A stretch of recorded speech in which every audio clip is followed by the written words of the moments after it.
How you doing, everybody? This is Be Real Brad, and today I'm gonna be talking about one of my favorite directors of all time, Quentin Tarantino. Shout out to my girlfriend for giving me this awesome written and directed by Tarantino shirt. It is fantastic and it is probably my favorite shirt, so I cannot wait to talk about all these films ranked 10 to 1. I do have all the films besides Jackie Brown because that film goes for like $60. I mean, I tried to get on eBay and it goes for like $25. I mean, come on, nobody's ever worth $25 unless it's like a Criterion or something. That is one film that I'm keeping my eyes on and I'm waiting to fulfill my Tarantino collection. So if anyone wants to spend the crazy $25, you can, but if you do it as a free gift, that'd be cool to get me. No reason to do that. All I'm saying. Tarantino is clearly one of my favorite filmmakers, as Tarantino has made just a fantastic movies that inspired me to really enjoy cinema and see things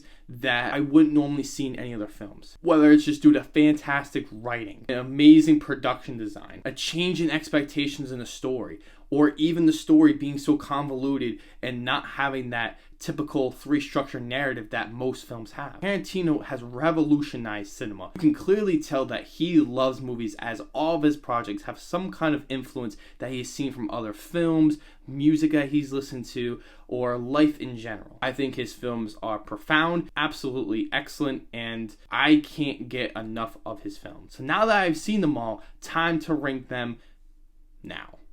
Number 10 on this list is The Hateful Eight. This is such a great film. Even though it's ranked as number 10 and considered Tarantino's weakest film, I still think it is an absolutely excellent film. As the film is a little slow to begin with, it has some pacing issues in the beginning. But as we get later through the film, it is so good. It has a great band of characters that are just completely insane and work so well within the story. Everyone is important in some way or another, and as we go along through the film, we learn each in a little bit about the characters, and we have this mystery aspect that all comes together by the end with an insane, crazy ending that is pretty much going to be used to by Tarantino fans. Number 9 on this list is Jackie Brown. Don't have the Blu-ray to hold up, so it's kind of sad, but I really love Jackie Brown. I really want to watch this film again, as I haven't seen it in a while. I remember this film just being just so good. The writing is excellent,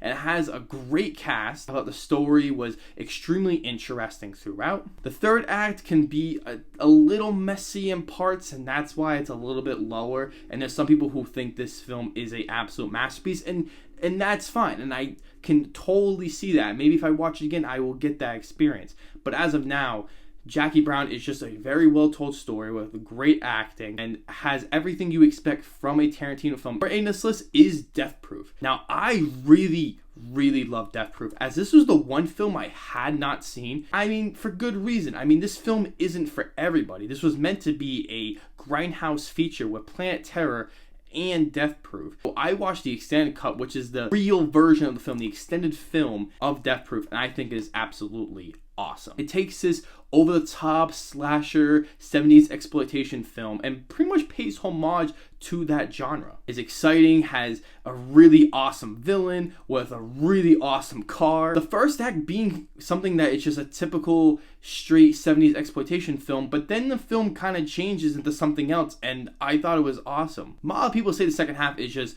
absolutely incredible, and everyone agrees on that, but that first half, not everyone loves, because it definitely does change expectations of what we're used to. But I thought it was just something kind of interesting, that it's always a criticism I've seen in other films like that I wish was explored more, and they explore that area a lot more than other films do. This has a very satisfying conclusion that I think works so well. The acting is great, and Kurt Russell is just the man. I love Kurt Russell, and he's just in so much good stuff, so shout out to him. This movie's not for everybody, and I can totally understand that, but being what it is and having a homage and just having really funny and interesting dialogue that really just has everything that Tarantino wants all over this film. Number 7 on the list is Tarantino's newest film from last year, Once Upon a Time in Hollywood. This is one of 2019's best films, as it is one of those films that gets better with every watch. The first time I watched it, I was like, you know what, this film is really great, and I was going over things that I enjoyed about it.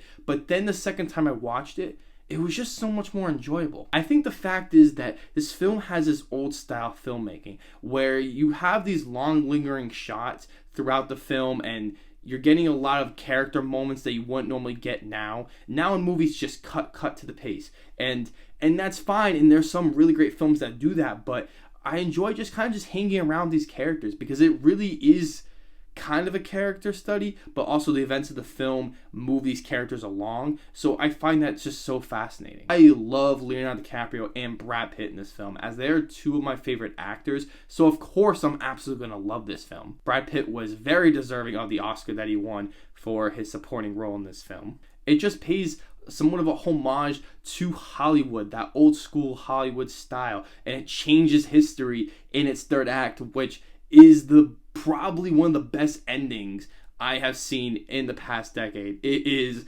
hilarious, it is awesome, it's exciting, and it's just overall violent, gruesome lovingness that all us Tarantino fans just love. I know this might be a little bit lower on people's list, and that's totally fine, but I think giving this a couple rewatches, I think you're going to truly love this film more. Number 6 on this list is Django Unchained. I love Django Unchained. You have this awesome group of characters in this film dealing with the 1800s and slavery and just kind of having its own twist on it. Jamie Foxx just continues to show how excellent of an actor he is, and I just can't wait to see him in more and more films, as he just wants to be in movies that are good. And when you cast him in roles like Sleepless, what are you doing? This movie stinks. I love the violence that's used in this film. I think it really has a deeper meaning within that time of slavery. It makes for just some really entertaining and just great action scenes. It basically pays homage to spaghetti westerns that Tarantino just seems to love, is that a lot of these film movies pay homages to movies that he loves. But the thing with it is it's not just a homage, that he creates his own story and really great characters, so it doesn't just feel like a homage. It's just the perfect way that Tarantino does it. Leonardo DiCaprio is excellent in the role as Mr. Candy, as he is just maniacal, menacing, and basically everything I would love to see Leonardo DiCaprio as. If you haven't seen Django Unchained, I would highly recommend to watch it, as it is a very intense film and very violent film, but I think it does have something to say about that time, and I think it is an important film as well, as it was controversial at the time. Number 5 on this list is Reservoir Dogs. I have not seen this movie in a very, very long time, but I remember this film just being just so excellent. The fact that Tarantino didn't have merely a budget at all and made just this simple, really complex film, and just having this really cool idea with all these characters having like Mr. Green, Mr. Blue, and all these different names is just so cool. The dialogue is perfect. The story is awesome, and the acting is completely memorable. This is the film that I watched first because I wanted to see the trueness of Tarantino and where it all started, and he is absolutely prominent in this film, and his style is just leveled all over. It is just truly perfect. Next on this list, I'm combining these two, 3 and 4, Kill Bill Volume 1, Kill Bill Volume 2. These films were meant to be one film, as Tarantino has stated in many interviews that it was supposed to be one film, but they cut it together for marketing reasons about 1 year after the other. So it was clearly supposed to be one film, and as you watch it, you can tell it was just spliced in the middle, and that's why people don't really love Volume 2 as much.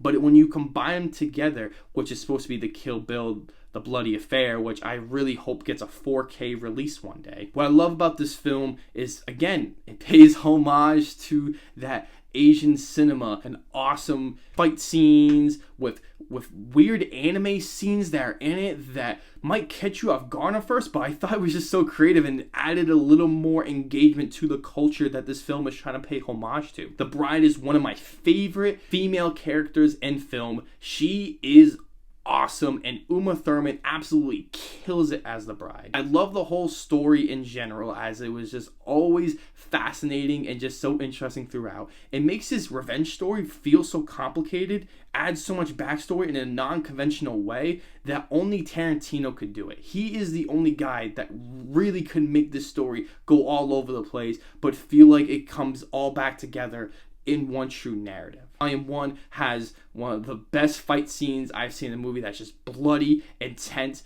and it's just overall satisfying. And the second volume is actually really great as well. It doesn't have all the great action scenes, but it has a lot of the character backgrounds and more of the story and more focuses on a lot of the dialogue scenes of learning these characters, rather than the first one kind of goes through the action moment. I think they are absolutely perfect, and if they ever had this as a double bill at the drive-in, sign me up, take my money, I'm going, let's go. Number 2 on this list is Inglourious Basterds. Another fantastic Brad Pitt performance and Christoph Waltz performance that has one of the best opening scenes to a film, and it sets up the tone perfectly. I get goosebumps every time I watch this opening scene, and you just feel so comfortable, and you know something bad's gonna happen, but you don't know how it's gonna go down, and maybe there's a sense of hope. It's just this uncertainty that happens to that scene, and it is amazing. I absolutely love this film so much, especially because, spoiler alert, they kill Hitler.